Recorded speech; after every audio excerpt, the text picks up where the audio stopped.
Assalamualaikum warahmatullahi wabarakatuh.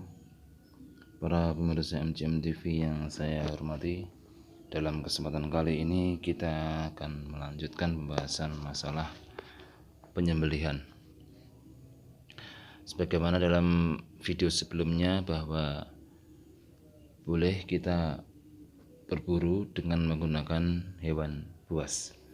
Wayajuzu ay yahullu, boleh ataupun halal, al istiyadu, berburu, ay aklul masyot, memakan hasil buruan, bikulli jarihati mu'allamatin minasibai, dengan semua hewan atau seluruh hewan pemburu yang sudah alim, yang sudah diulang, yang sudah diajar atau yang sudah dididik, yang mana hewan-hewan buas ini sudah mendapatkan didikan ataupun pelajaran cara-cara berburu. Wa fi ba'di nusakhi min sibai bahaimi kal fahdi wan namiri wal kalbi. Dalam sebagian naskah dituliskan sibaul bawahim, sama aja lah, hewan pemburu ataupun hewan buas. Hewan buas tapi yang sudah dididik. Kal fahdi, sebagaimana macan tutul, wan namiri, dan harimau, wa kalbi, dan anjing. Jadi macan tutul, harimau atau anjing itu bisa kita gunakan sebagai alat berburu. Misalkan di hutan kita berburu kijang misalkan begitu, atau berburu pokoknya hewan-hewan yang di situ halal dimakan dagingnya, tapi kita tidak menggunakan tombak ataupun panah, tapi menggunakan hewan pemburu ataupun hewan buas. Wa min jawarihi thairi, dan juga boleh kita berburu dengan menggunakan burung-burung yang di situ bisa melukai, kasokri wal bazi, sebagaimana elang misalkan begitu ya. Fi ai maudhi'in, dimanapun, kana jarhu sibai wa thairi, di mana hewan buas tersebut bisa membunuh buruan dimanapun tempat dia melukai, misalkan kepalanya ataupun perutnya ataupun lehernya dan seterusnya lah. Dimanapun itu dia melukai sampai akhirnya terbunuh, maka hewan hasil buruan tersebut itu halal ataupun boleh kita makan, dengan syarat hewan pemburu tersebut adalah cerdas ataupun sudah diberi didikan untuk berburu. Wajarihatu mustaqotun min jarhi wa huwa al-kasbu.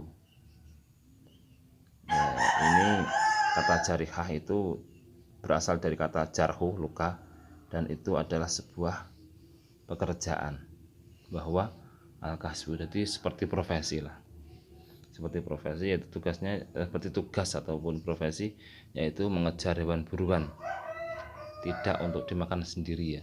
Jadi dia itu seperti bekerja kepada orang yang. Wa syaraitu ta'limiha ay al-jawarihi, adapun syarat-syarat mulang ataupun didik hewan buas tadi, hewan pemburu tadi, itu arbaatun, ada 4. Ahaduha antakuna al jarihatu mu'allamatan bihaitsu idza ursilat ay arsalaha sahibuha istar salat. Yang pertama adalah hewan pemburu tadi itu sudah diberi pelajaran ataupun sudah diberi didikan.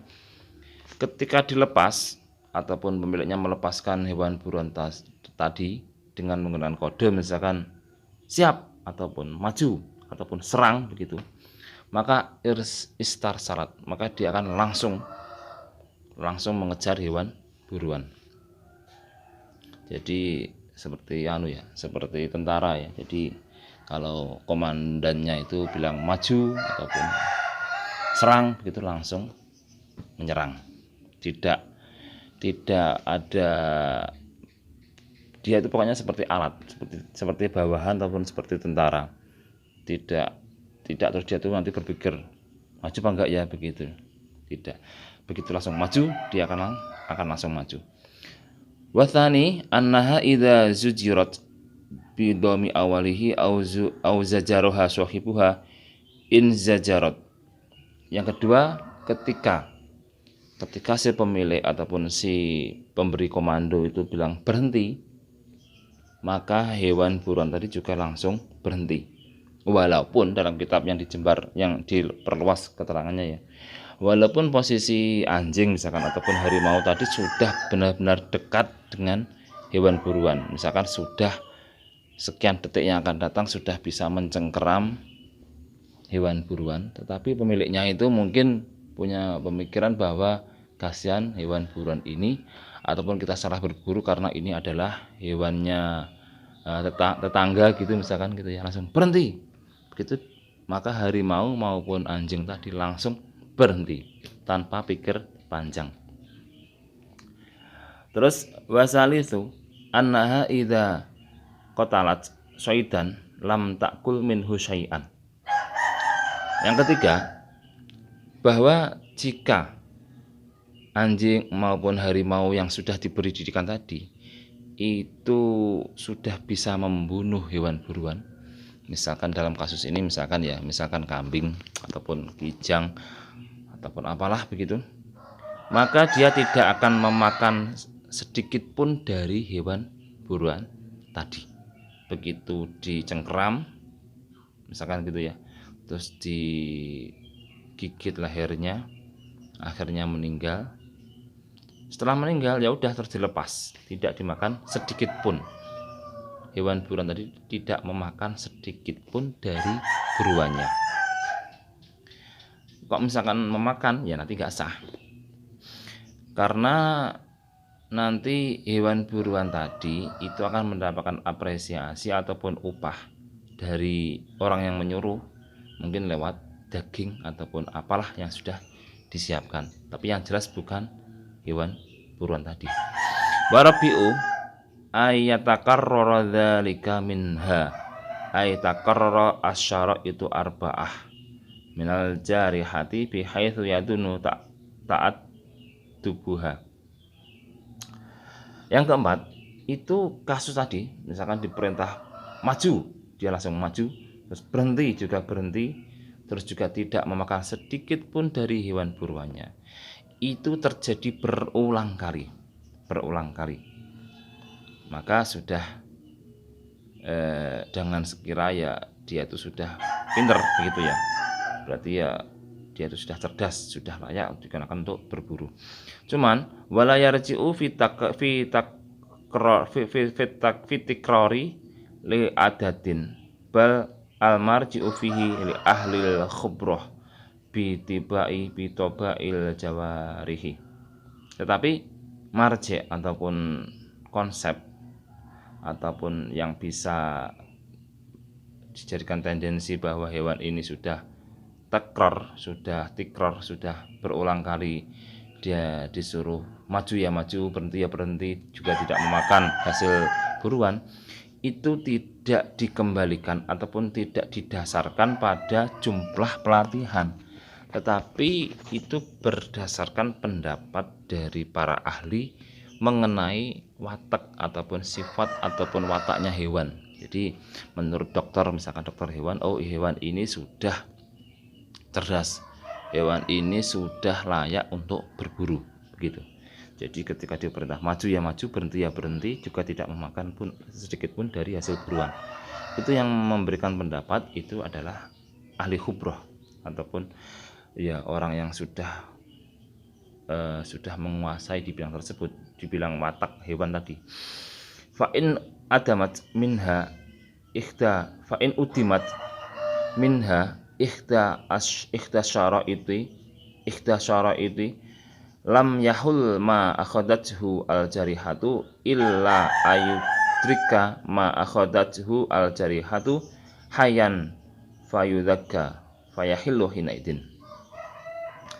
Maka ketika 4 syarat ini tidak ada, ya tidak ada 4 syarat ini, salah satunya saja tidak ada, misalkan dia memakan sedikit dari hasil buruannya, ataupun dia diperintah maju malah dia masih berpikir, ataupun dia disuruh berhenti malah masih mengejar hewan buruannya, ataupun mungkin tidak dilakukan secara berkali-kali, ataupun pendapat ahli khubrah tadi ya, maka lam yahul ma akhadathu al jarihatu, maka tidak halal hewan yang hewan hasil buruan tadi, hewan hasil buruan singa ataupun anjing tadi. Illa ayudrika, kecuali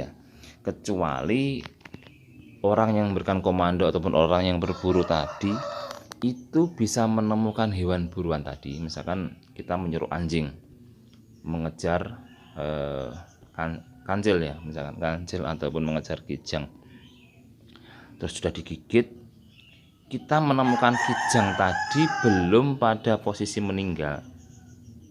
Jadi nanti ada konsep itu hayatun mustaqirah dan hayatun mustamirah. Kita masih melihat hewan tadi tidak dalam posisi hewan yang posisi hewan yang disembelih. Jadi hidupnya itu masih hidup yang menetap. Jika dilepas gigitannya dia akan hidup, tidak mati dalam waktu sehari 2 hari. Kita menemukan posisi kijang tadi dalam posisi dia itu masih bisa hidup beberapa hari kalau dilepas oleh anjing tadi, terus kita sembelih begitu ya. Kita sembelih, maka sembelihan kita ataupun hewan tadi itu akan dihukumi halal begitu ya. Tetapi kalau kita menemukan hewan tadi sudah dalam posisi harakatul matbuh ya, gerak-geraknya hewan yang terbunuh, yang disembelih, jadi misalkan kejang-kejang, melotot matanya, begitu ya sudah nggak sah. Itu kasusnya seperti hewan yang ketabrak motor, sudah kejang-kejang begitu. Kalau dibiarkan 1 jam atau 1 hari dia sudah nggak ada, maka di situ sudah nggak layak, walaupun disembelih pun juga nggak layak, karena itu sudah masuk kepada maitah. Sekian ulasan dalam video kali ini, semoga ada manfaatnya bagi kita semuanya. Wallahul muwaffiq ila aqwamit thoriq. Assalamualaikum warahmatullahi wabarakatuh.